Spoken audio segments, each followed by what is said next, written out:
Hello hi నమస్తే అండి. నోట్లో వేసుకుంటే కరిగిపోయే సాఫ్ట్ పాల తాలికల తయారీ విధానం తెలుసుకుందామండి.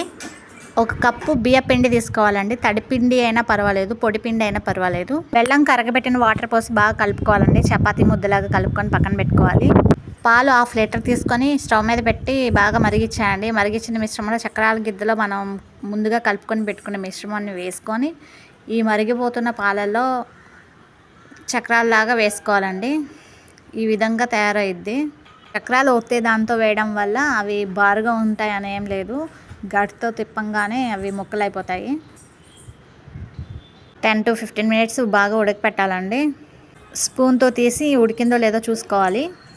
ఈ మిశ్రమం బాగా గట్టిపడిద్దండి. కొంచెం గట్టిపడిన తర్వాత బెల్లం పాకం పోసుకోవాలండి రుచికి సరిపడా. ఇలాచీ పౌడర్, డ్రై ఫ్రూట్స్ వేసుకొని సర్వ్ చేసుకోవడమే.